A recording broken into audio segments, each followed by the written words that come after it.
Hi, everybody. Today, Thursday, February 20th, 2025, and our friend Professor Marandi is back with us. Welcome back, Professor. Thank you very much for inviting me, Nima. Always a pleasure. Let's get started, Professor, with the situation right now between Iran and the United States. How do you see the way that Donald Trump is talking about negotiations and Iran, the new president of Iran, Pezeshkian, and the leader of Iran are thinking of having any sort of negotiations with the United States? I think it's pretty clear that the Iranians will only negotiate under circumstances where the United States shows respect for the country and where the United States respects Iran's sovereignty. For Iran, it doesn't matter who's the president. Trump murdered General Soleimani. He implemented maximum pressure sanctions. But Obama also implemented maximum pressure sanctions. He initiated the dirty war in Yemen. He destroyed Libya. And he initiated the dirty war in Syria. And it was Obama's policies that ultimately led to the rise of Al-Qaeda and Al-Qaeda's rule today over Damascus. And Biden, of course, presided over a genocidal war in Gaza. So it's not as if Trump is any worse than the other presidents of the United States. We've seen them actually carry out more crimes than Trump did in his first term. The issue for Iran is the United States respecting the country's sovereignty and to speak to Iran as an equal nation. And until that happens, negotiations are out of the question. Now, there are other reasons as well. There are other reasons that make Iran stand back, and that is the history of Iranian dialogue with the United States. Every time the Iranians worked with the United States, Iran was stabbed in the back. In the 1980s, that happened during the McFarland affair. In the 1990s, Conoco, the oil company, that also happened. Our experience with the United States has always been bad. And more recently, of course, we have the nuclear deal. The nuclear deal, we know that Trump tore up the deal, but also Obama, he never implemented the deal. The Iranians abided by their obligations, the Americans didn't. And then Trump, of course, tore it up.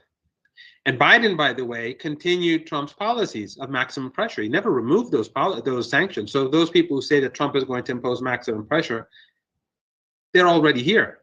Nothing has changed. There's nothing much that he can do more than what's already happening. So the nuclear deal was a very bad experience alongside the other experiences that we had. And then Iran is not blind. Iran saw how the West, led by the United States, did not show good faith in signing the Minsk Accords.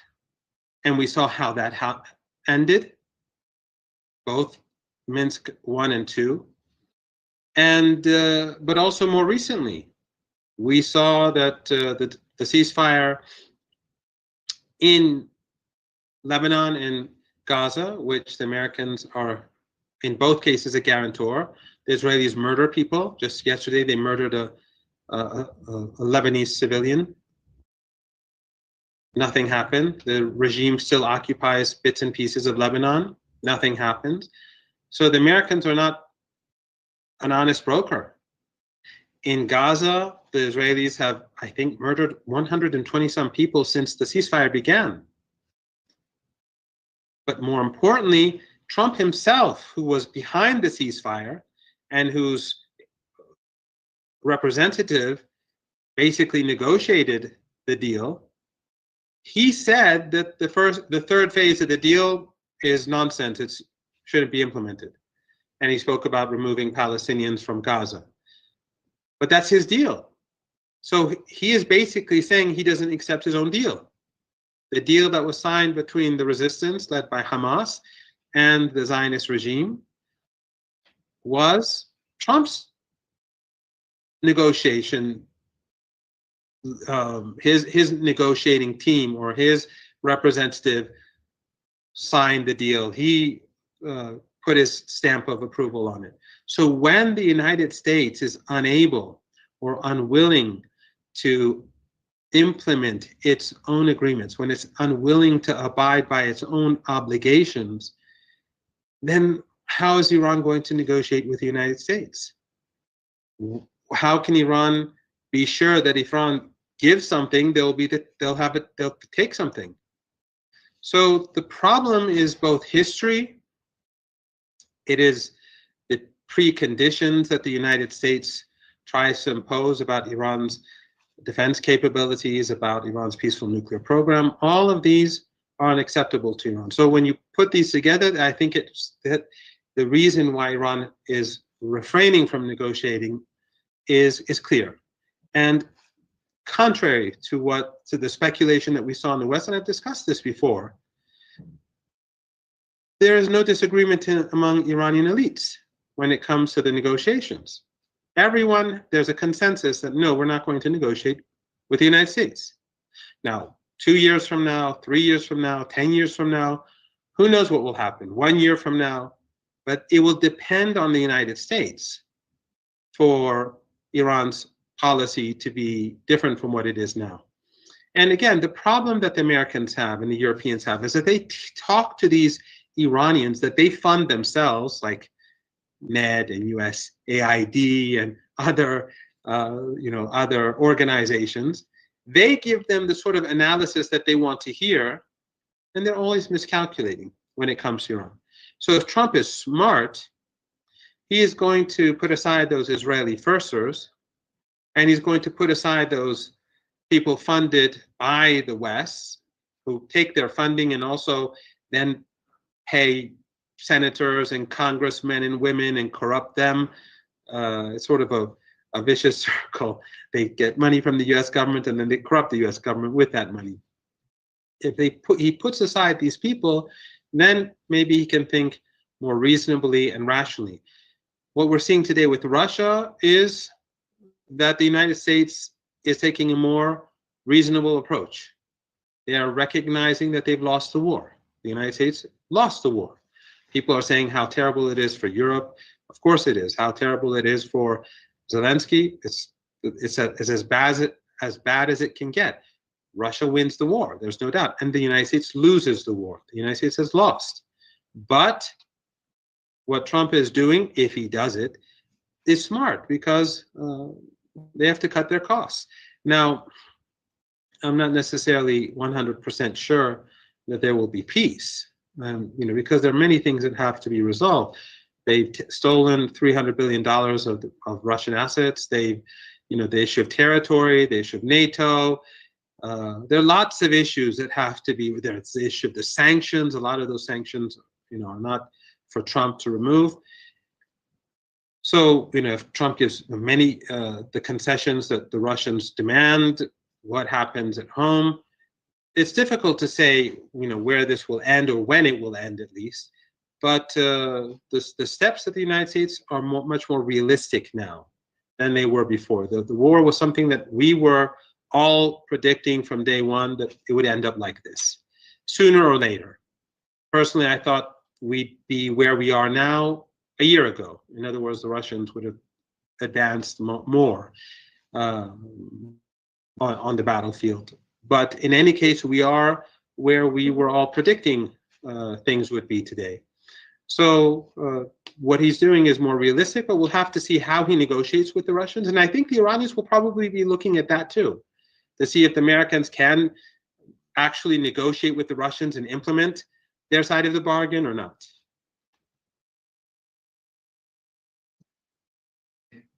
Yeah. When it comes to Iran and the United States, in your opinion, how much of what we call Israeli lobby in the United States is involved in shaping the policy of the United States toward Iran? Is that all about Israeli lobby? It's an ideological sort of mindset on the part of Americans toward Iran in the aftermath of the revolution in Iran? How can we understand the policy, the big picture of the policy of the United States toward Iran in the last 43 years? That is a debate that I'm sure you've had with many of your guests, and it's something that everyone who is interested, like ourselves, in regional politics has been discussing extensively. I'm sure that the Israeli lobby is very influential. It's probably the most influential lobby in the United States, and that they buy off the Senate and the House and the White House. However,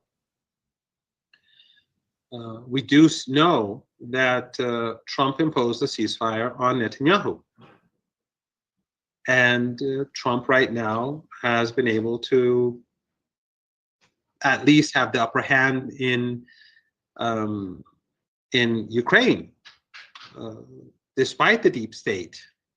And personally, I think a lot of some of the reasons why the United States, Trump is being aggressive towards Europe and towards USAID and NED and all these others is because they were conspiring against him. They were being used against him. So a lot of this is revenge. He is punishing these people who colluded with his enemies, both during his previous term and during the last 4 years as well. And he won by a landslide.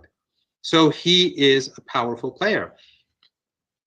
I have no idea if the ceasefire will hold. I have no idea whether he will continue to have the upper hand against Netanyahu, but he did impose the ceasefire, and Netanyahu was not supporting the ceasefire. They were going to go on and on. So I would say that today the Israeli lobby, in relative terms, has not been able to at least support Netanyahu in continuing the war. Now the war may restart again, but at least for now, I think that the United States sees that its interests, or Trump sees that his interests, and of course the interests of the American people, is to end the war. The war in the genocide in Gaza has been disastrous for the United States. It's not an issue. It's just not an. It's not just an issue of the sheer amount of money that's been wasted. U.S. soft power, European soft power, has been demolished. It's been destroyed.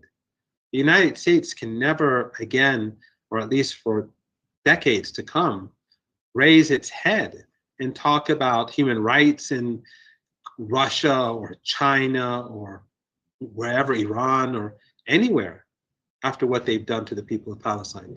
And that is horrible for brand America too. People across the world, when they see an iPhone or when they see American goods, their attitude towards the United States influences their the way in which they purchase goods and the way in which they conduct business. So this has been disastrous, and obviously the interests of the Israeli regime are very different from the interests of the United States. I've always said that the Israeli regime is detrimental to the interests of the United States. It's a burden, but in any case, the Zionist lobby in the United States is Israeli first. They don't care about the United States. They care about the Israeli regime. And the Israeli regime cares about the Israeli regime and not the United States. And we have to remember that Trump, how he tweeted or he posted, more accurately, Jeffrey Sachs, that clip of Jeffrey Sachs at Cambridge when he spoke about Netanyahu and called him a dark so-and-so, and also how Netanyahu pushed the United States into all these wars, and trillions of dollars have been lost. We know that Trump himself once said that $7 trillion back then were wasted in Iraq and Afghanistan. And imagine how many trillions of dollars have been wasted in Ukraine. The damage is not just the $350 billion or whatever that the Americans have given, or the 250 or 200 that the Europeans have given. That's just a small fraction of the damage. The sanctions, the increase in the price of gas, the decline of Europe, as an American trading partner, the indirect damage that's caused to the United States and the Europeans through the war in Ukraine is much greater than the direct damage caused. So it's in the trillions too, and I think that Trump basically had to pull out. And the reason why the deep state was unable to stop Trump is because the situation is so bad, and ordinary Americans feel that they have to leave. And no matter how much the corporate media or legacy media continues to support the war and the horrific massacres and the destruction of the Ukrainian nation, ordinary Americans are just saying we've had too much of this. The situation at home is not good. How was the situation with Europeans in the aftermath of the JCPOA that Donald Trump has decided to withdraw from that agreement? What was the behavior of Europeans to understand what would be their role in any sort of upcoming nuclear deal if that happens between Iran and the United States? The Europeans obeyed the United States, whether it was Biden or Obama or Trump. They did as they were told. And it's very interesting now that the United States pushed the Europeans to destroy their own continent and their industries and sacrifice themselves in Ukraine, and now they're being blamed by Trump. And Trump was the president for 4 years. The build up to this war, part of it took place under Trump's presidency. So now Trump is blaming the Europeans, but the Europeans, it's their own foolishness, it's their own stupidity. They obeyed the United States, and now they're paying the price, and now they're being blamed for a policy that was initiated in Washington. The same is true with Iran. The Europeans did absolutely nothing, and that just shows how irrelevant they are. Of course, the Europeans, if they're smart, they would change their policy. They would pursue an independent foreign policy. They would rethink their relationship with Iran and Russia and China, and not be so dependent on the United States, because the United States has shown that it is not a reliable friend. It is not a reliable partner, not just to Iran or anyone else, but even to the white Europeans. Zelensky, he destroyed his country for the United States. He destroyed Ukraine, and now they're throwing him in the bin, and they're blaming him. It doesn't matter that it's a different president. This is what's happening anyway. So the point is that the United States is not a reliable partner. It's not an entity that you can rely. How much closer to Washington can you get than Zelensky? So for the Europeans, if they were sane, their leaders, they would take that into consideration. But I don't think they will, for now. Yeah. And how can we understand the situation in the Middle East? We know that in the first run, or in those days of JCPOA that Iran was negotiating with the United States, the situation in the Middle East was totally different from what it is right now.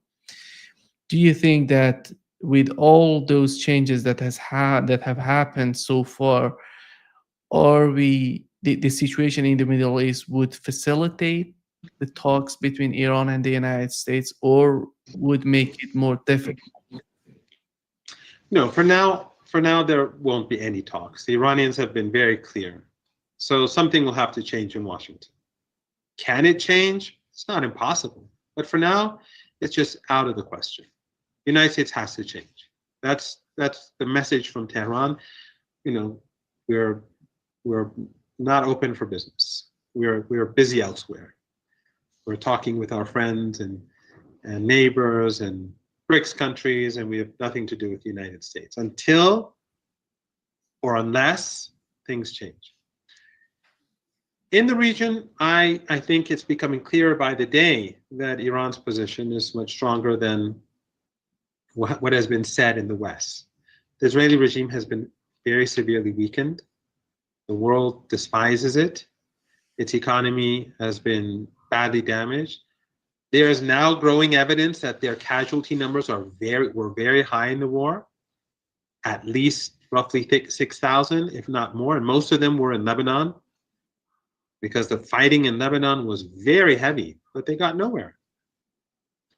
And in Syria, as we've discussed a number of times, the situation is very bad. The economy is falling apart. It's much worse than before, and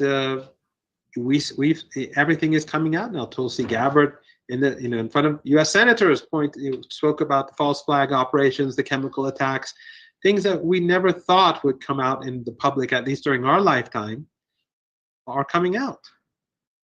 That the United States brought Al Qaeda to power. The supporters of Al Qaeda, and some of them are just people who are against the genocide in Gaza for reasons that I find to be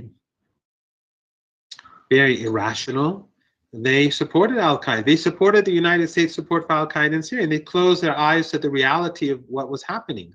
They pretended, or they wanted to believe, that these were just freedom fighters. But now the United States is open about it, that these are Al Qaeda, that these people carried out the false flag attacks, that these people are bad news for the world. And the situation in Syria is very bad. And the burden on Turkey and Qatar is growing. The leader of Qatar came to Tehran yesterday. And also, Turkey and Qatar have other problems too. The United States is tilting away from them. And Russia, they're not happy with Turkey. And if relations with the United States improve, they won't need Turkey anymore. I was in Russia just recently. I think we had a discussion when I was in Moscow.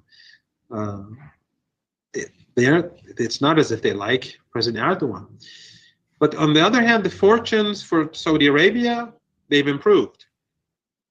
And although I think the reason why the Americans wanted the negotiations in Saudi Arabia was to milk Saudi Arabia further, obviously, but we'll have to see if they have the power to do it as they did in the past, because I think that the strength of the United States is not what I'm absolutely certain that it is not what it was 8 years ago when Trump came to power. But in any case, things in the region are changing. Qatar needs Iran because Qatar has a big problem with Saudi Arabia and the Emirates, and they feel that they have to improve relations with Iran. And Turkey too feels uncomfortable, to say the least, with the changing circumstances. They bit off more than they could chew in Syria. Tulsi Gabbard knows what happened in Syria, and U.S.-Russian rapprochement, to whatever degree it takes place, is not good for Mr. Erdogan. And by the way, some would say that it may not be good for Iran. I disagree. I think that Iranian-Russian relations have fundamentally changed, and Russia is not going to put its eggs in the American basket because they don't trust the Americans. Even if they could trust Trump, which they can't, who knows what will happen 2, 3, 4 years down the road. The same is true with Iran. The same is true with China. In general, no one is going to take eggs out of their other baskets and put them in the American basket because they cannot trust the Americans. So I think that in general, for Iran, the relationship with Russia, and for China, the relationship with Russia is extremely strong, and it will remain that way. And if at some point down the road, 2 years from now, 3 years from now, whenever Iran has negotiations with the United States, or has some sort of deal with the United States, 5 years down the road, let's say, whenever, Iran is not going to put its eggs in the US basket. It will take many, many, many years for Iran to trust Washington. And that's what happens when a country behaves like this towards other countries. Ultimately, They, in the long run, the United States loses because no one trusts it. Just like as I said before, Mr. Erdogan, he plays off different countries, and now no one trusts him. And I think in the long run, you lose as a result. What does the United States need to do in order to convince Iranian and Iranian officials that they're serious in negotiations, in having a new sort of attitude on their part to talk with Iranians? What do they need to do? They have to change their attitude towards Iran fundamentally. Iran is too powerful for the Americans to defeat militarily. There's no doubt about it. A war with Iran would be a defeat for the United States. It would be a defeat for the world economy.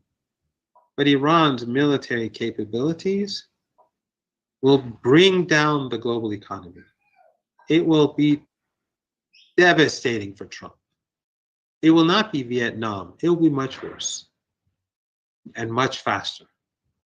So Iran is ready to defend itself. Its underground missile and drone sites and its capabilities are all focused on defending the country against the United States. So when the United States says all options are on the table, they're only hurting themselves, because what they're doing is they're just showing the Iranians that, okay, talking is useless. And I think the JCPOA, the nuclear deal in 2015, also shows Iran that, look, don't rush into any negotiations with the Americans anymore, because they cheat. So the Americans have to show that they can be trusted. They have to show respect. They have to show that they have to show that they will change their policy. And so they have to do things before they even talk with the Iranians. If they don't want to do anything, then they're not going to get anywhere. So they have to at least remove some sanctions, or they have to change their behavior. They have to rethink their foreign policy. But most importantly, Nima, for Iran, the issue of Palestine is key. Iran is not going to sacrifice the axis of resistance for relations with the United States. Never. It's not going to happen. In 2015, when the United States was stronger than today, and Iran was not as strong as it is today, Iran and the United States had a nuclear deal, which I said the Americans cheated. The Iranians did not sacrifice its allies. It's not going to do so in future. And if the United States really wants a solution into this region, it has to bring an end to ethno-supremacism. Ultimately, the only way for the United States to be able to have good relations, and the United States in the future, if it wants to compete with rising powers, they need to have global public opinion on their side. The world sees the United States as genocidal and supporting a racist, genocidal regime. So that for the Iranians, the axis of resistance will remain intact, and the United States has to rethink its policies. It cannot just slaughter Palestinians or the Lebanese or support Al-Qaeda. So it's not just about negotiating with Iran. The United States has to rethink its foreign policy. What it's doing in Ukraine, if it actually carries through, because we don't know if it will, can be repeated elsewhere, hypothetically. But in any case, even for a limited deal with Iran, the United States has to fundamentally change. Do you think that what Donald Trump has done with USAID and NED, these two organizations that were supporting somehow color revolutions, these, I don't know, Al Qaeda and ISIS, all of these people were receiving money from these organizations. Do you think that would bring some sort of, for whatever reason that you mentioned, why did Donald Trump, why has Donald Trump decided to go with that plan, or just going after these two organizations? But whatever was that, the main reason, the outcome would influence the Middle East. Right now, we've learned that they're not going to send money to PA, Palestinian Authority, which we know they're acting against the Palestinian resistance. How is that going to influence the Middle East? How is that going to make new changes in the Middle East, in your opinion? Well, we know that USAID uh, and NED and others, that they were anti-Trump. They were also very corrupt.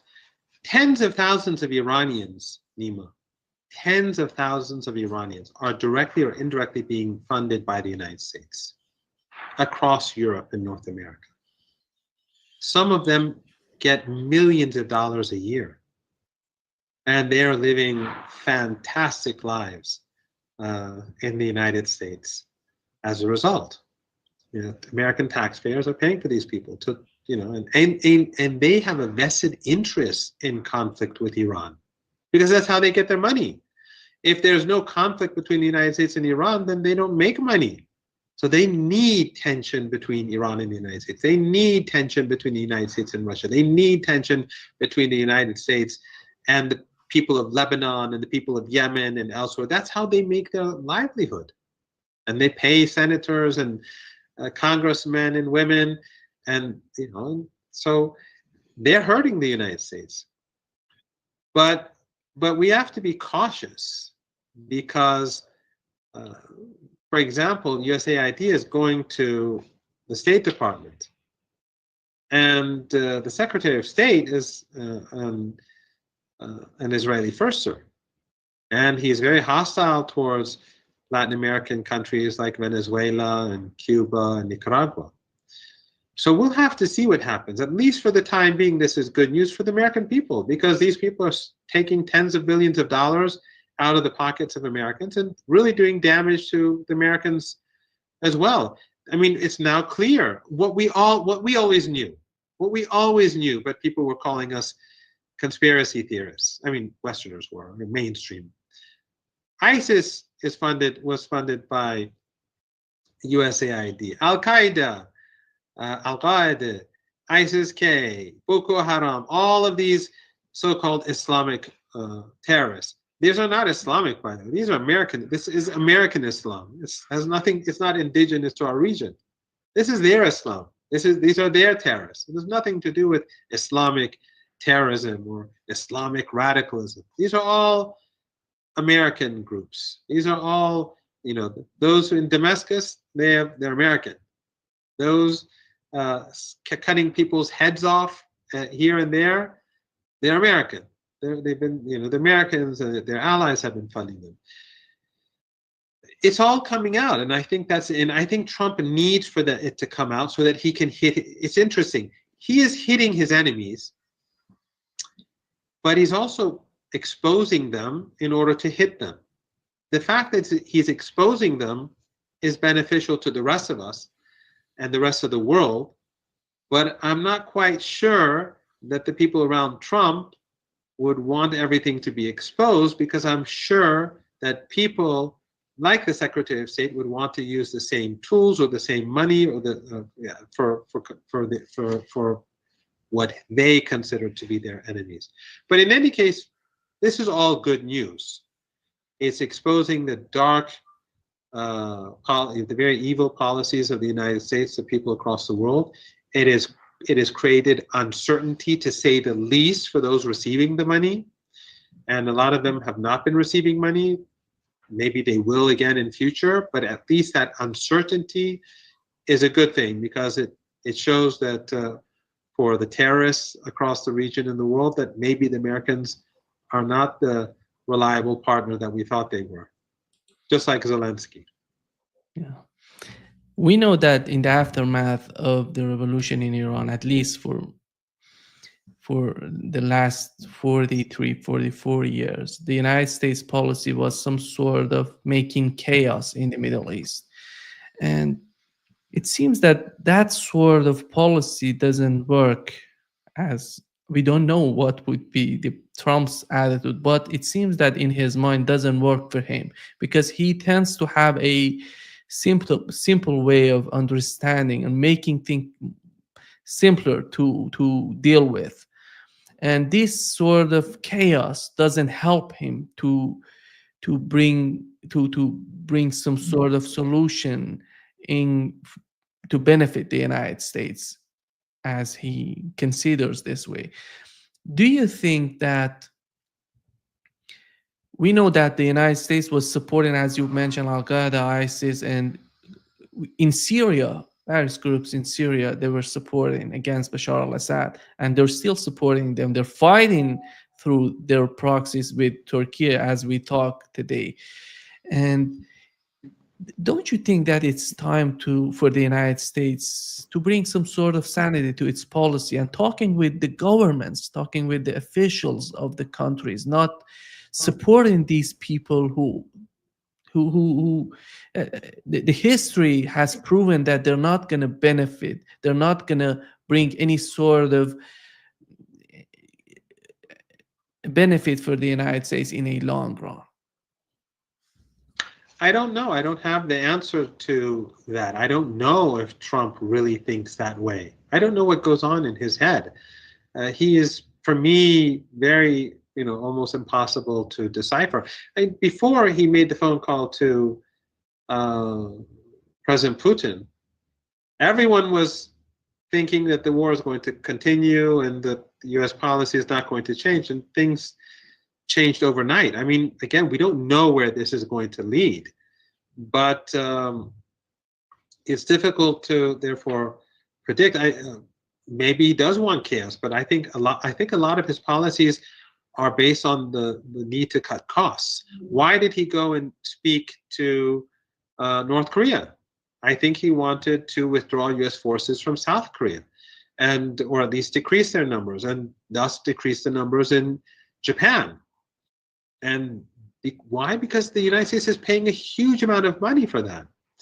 The U.S. forces in Europe, same problem. U.S. forces in our region, same problem. They have like 800 bases. I don't know the exact number, 850, 750, 800 bases across the world. They're paying for all of these. And this is not sustainable. The debt, the deficit, the quantitative easing and the way in which the United States um, economy has been going downhill for decades now. So I think that he needs to cut costs, but I'm not sure if he thinks that he needs to end the chaos, or is it simply that he cannot afford to continue funding the chaos? I don't know. I don't know which it is. But I think what is clear is that he believes that the United States doesn't have the money to pay for the empire. And I think the reason why he was speaking about Greenland and Panama and Canada was because he wanted a dignified retreat. He wanted his people to say, oh yes, we are going to take this and we're strong and we're going to take that, so that they won't take the changes that he may be, I'm just guessing, that he's implementing in Ukraine or maybe elsewhere. They won't see it too much as a sign of U.S. weakness and retreat, which it is. It is. But yes, you're right. It would be the right thing to do for the United States to start treating Russia, Iran, China with respect, and of course Iran meaning the axis of resistance. Otherwise, the United States will continue to bleed itself, and it will. Iran knows how to make the United States pay a price. The trillions of dollars that were lost in Afghanistan and Iraq and Syria, the Americans say it was General Soleimani. So Iran weakened the United States. Today, Iran is much stronger. So why would you want to antagonize Iran? Why would you want to antagonize Russia? It's to your benefit to change your policy so that not only would you pay such a heavy price, you can have a productive relationship. But I don't.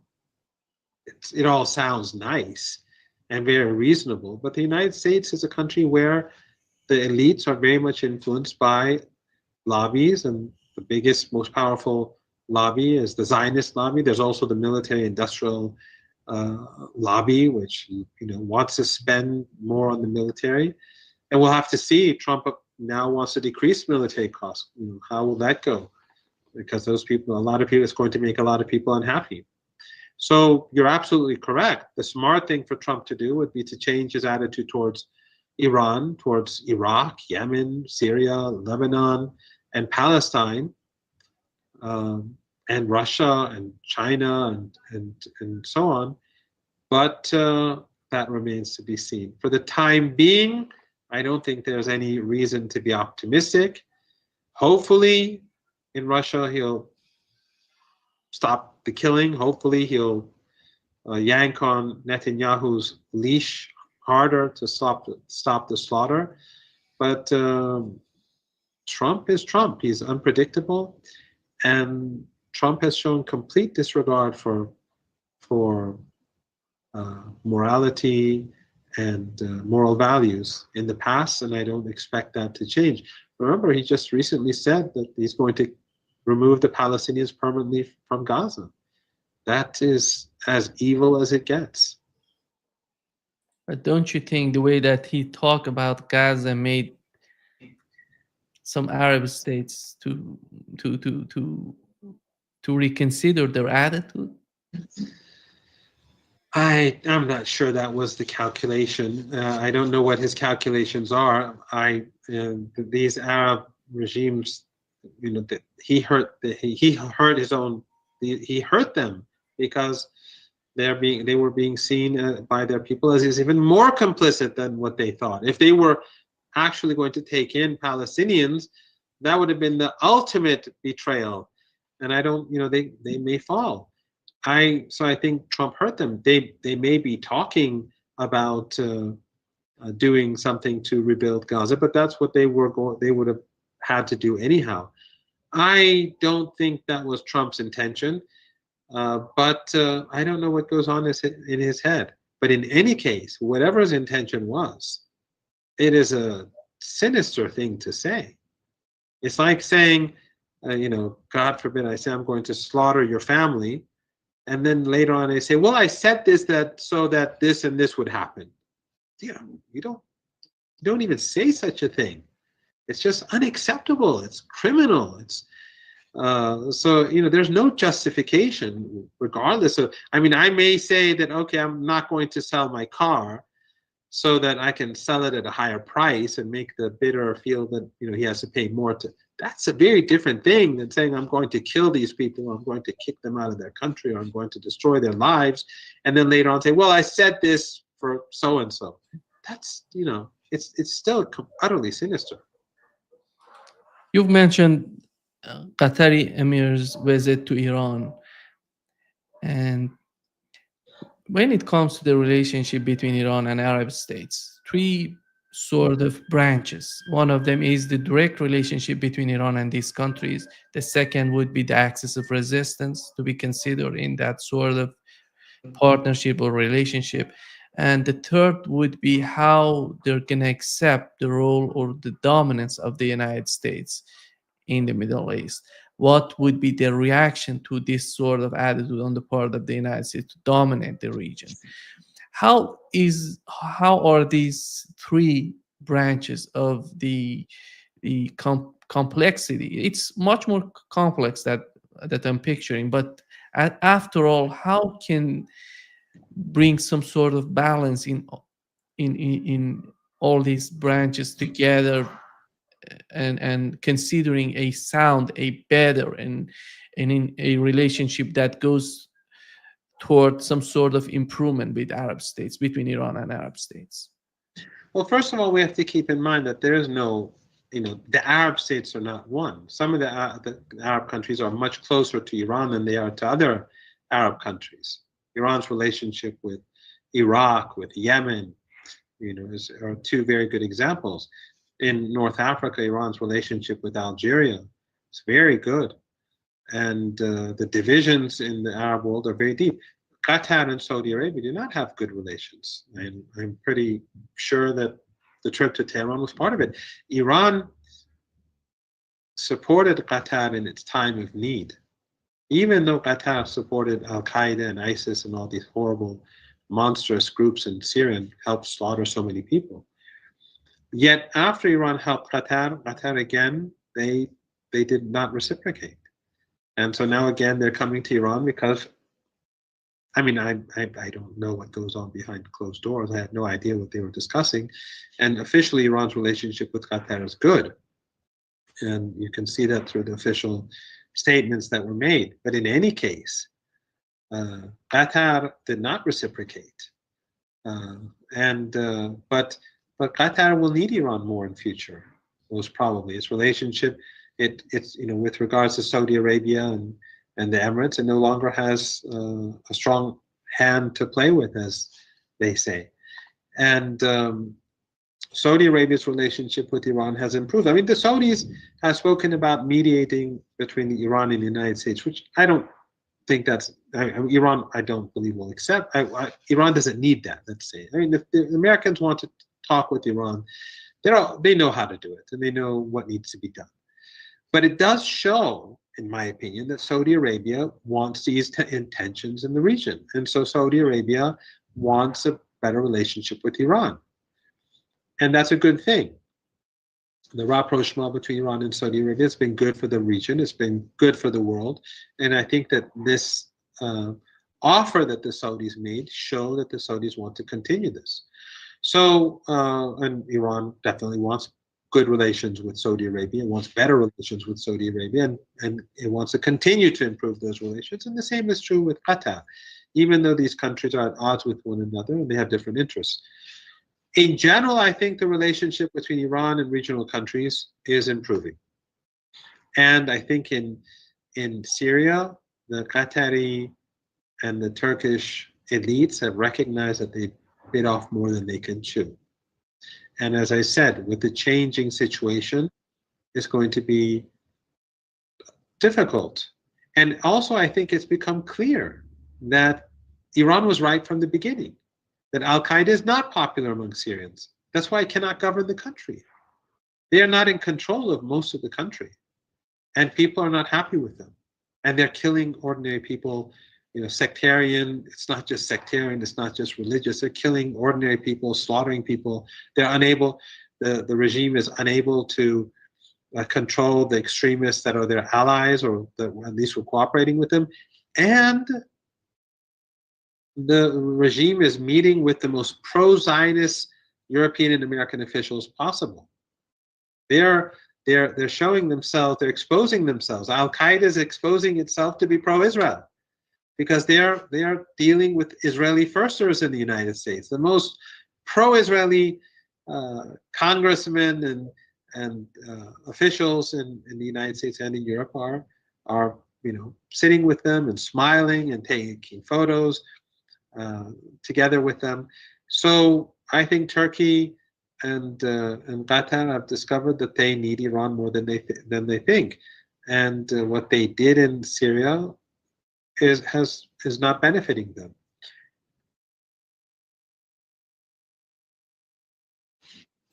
The situation in Lebanon right now, Israel is occupying 5 points in southern Lebanon.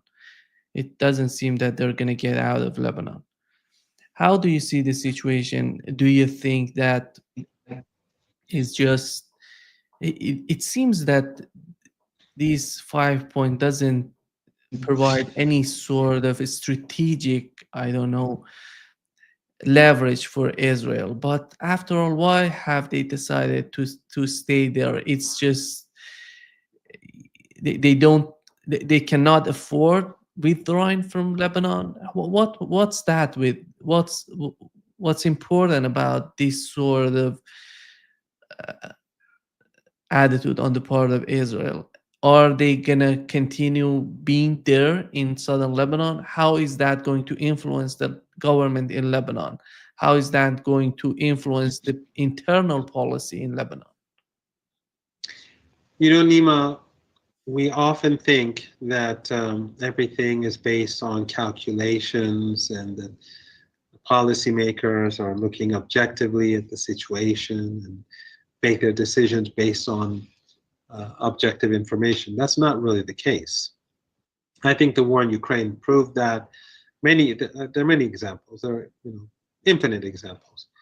The Israeli regime is not a rational actor. If the Israeli regime was smart, it wouldn't have carried out the Gaza Holocaust. If it was smart. If it was smart, sinister, but smart, it would have bombed Gaza for a couple of months, slaughtered a couple of 20,000 people, let's say, and then it would have said that, okay, we crushed Hamas, and the lies that they promoted, the narrative that they in the West and Western media built, the lies about beheadings and the rapes and the beheading of children, those lies would have still been believed by many people who still trusted the Western narrative. They could have achieved a lot, but they went and continued to slaughter and slaughter. And that caused people to look into what was going on. Young people across the world became more disgusted. They started reading about the history. They started learning about the Nikba. And they started to question the narratives about rapes. And the Israelis lost the war. And the world turned against them. Is that the smart thing to do? No. But they did it anyway.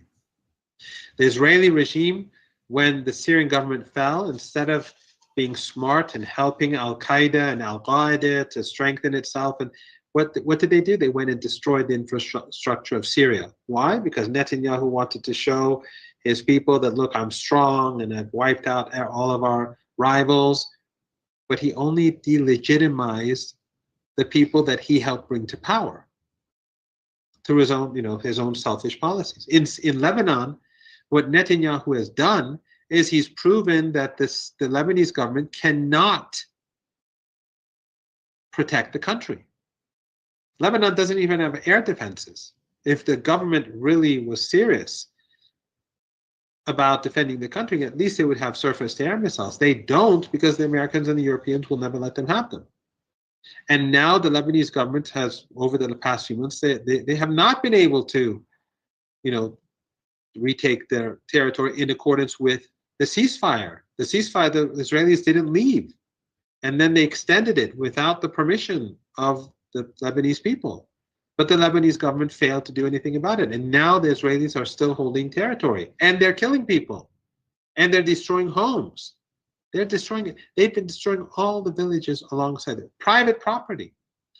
So what the Israelis are doing is that they're intensifying hatred. And they are telling everyone that, look, Hezbollah's weapons, Hezbollah's capabilities are legitimate. Because if there was no Hezbollah, look what they would do. Right now, the government cannot do anything about the Israeli regime. So what Netanyahu has done in Lebanon is that they've proven that Hezbollah needs to be armed, that the resistance needs to be powerful. They're showing it to the Lebanese people, that Israel, the regime, is not trustworthy, that it will not abide by commitments. It's shown in Gaza that it is not trustworthy, that it's murderous. It's shown this is not rational behavior. If the regime was smart, they would have pulled out of Lebanon in accordance with their commitments. And then they could have said, look, we're peaceful people. They would not have taken new territory in Syria. They would not have done that. They would have said, look, we want to have peace with Syrians. But they've stolen more land and they've destroyed the infrastructure of the country ever since the fall of the government. So they're showing that they're not a peaceful regime. And in Gaza, of course, they've exposed themselves. So this is not the behavior. The Israeli regime is infinitely weaker today than it was on October the 6th, a year and a half ago. Infinitely weaker. And that is because their policies are based upon the needs of people like Netanyahu. And it's not devised in the interest of the Zionist colonizing population. Just to wrap up this session, Professor Marandi, do you think that the threat of having an Israeli attack on Iran is reducing or increasing under Donald Trump? It's difficult to say. But first of all, Iran has said that they will carry out True Promise 3. They've said that, and it will happen. Some people will say they won't do it. This is just talk. They will do it. There's no doubt about it. When the time comes and Iran finds it to be appropriate, Iran will strike the Israeli regime. There's no doubt about that. But if the regime strikes Iran, it will be on the losing end. Iran will strike much harder. And Iran has been preparing itself over the past few months. And their capabilities are much different today than they were a while back. So they will not win. And Iran also, and I think that it will be if the Israeli regime thinks that the Americans are going to join, I think the Americans know how powerful Iran is, and that's why the Americans are holding back. So if the regime attacks Iran, it will pay a heavy price. Again, there are those who are going to say, no, that's not going to happen. But in true promise too, Iran fired 200 missiles and did a lot of damage. And the Israelis couldn't stop them. And that was just the tip of the iceberg. Iran's capabilities, I think, are quite clear. And if the Americans could attack Iran, they would. And even when Iran was much weaker than today, when the Americans took Afghanistan and Iraq, and people in Washington were saying real men go to Tehran, they didn't. That was when the United States was the hyperpower, and Iran was much weaker than today. They didn't because it was not winnable. Today, things have changed dramatically. Remember, the reason why the Americans why Trump is pulling out of Ukraine so far is because it was too much. The United States just does not have the power that it did before. The Americans have lost in Ukraine. And so in any military exchange with Iran, the Israelis will not have the upper hand. We saw that the Israelis, they failed in their strike against Iran. They can pretend that they destroyed Iran's air defenses. They can pretend that they destroyed Iran's military missile production. They can pretend all they want. But if they really did it, do you think Netanyahu would refrain from striking again? If Iran was unprotected today, do you think Netanyahu would just hold back? Of course not. Well, he's not holding back now in Syria. Why doesn't he strike Iran again if he has the upper hand? Because we know that this is just narrative building. Just like, remember, for 3 years, we've been told that Russia is losing in Ukraine. For 3 years. You knew this was a lie. I knew this was a lie. All of your guests, I think, always knew this was a lie. Iran is weakened. The resistance has fallen. Whenever they say that, remember Ukraine. It's nonsense. And their problem is that they believe their own propaganda.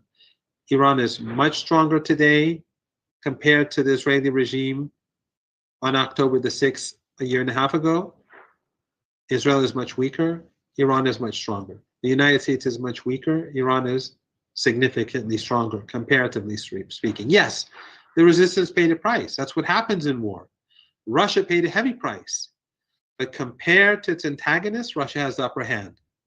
Does that mean Russia didn't lose many soldiers? Does it mean Russia didn't spend a lot of money? Of course not. In war, you pay a price. The resistance paid a price. Hezbollah paid a heavy price. They won the war because the Israelis got nothing.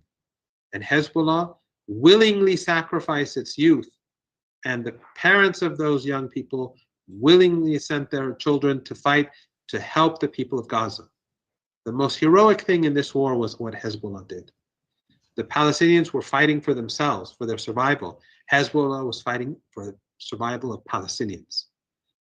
The heroism is extraordinary. It's unbelievable. I'm at awe. I mean, I look up to these parents and these young people who sacrificed for Palestine this way. Hezbollah was hurt, but the resistance today is stronger, and the Israeli regime is weaker. The world hates Israel. The world, Ansarullah in Yemen, or what the Houthis, Hezbollah, Hamas, Islamic Jihad, the Hashid, Iran, today their standing in public opinion across the world has gone through the roof. The Israelis have hit they've hit rock bottom. So, I think that it's very clear that Iran is very strong. The axis of resistance is very strong. Its enemies have been weakened. And the smart thing would be for the Americans to stop believing the people who they fund through USAID and NED and the Zionist lobby, and start thinking more clearly. And instead of, after 3 years of useless war in Ukraine, now they've reached They've understood the reality.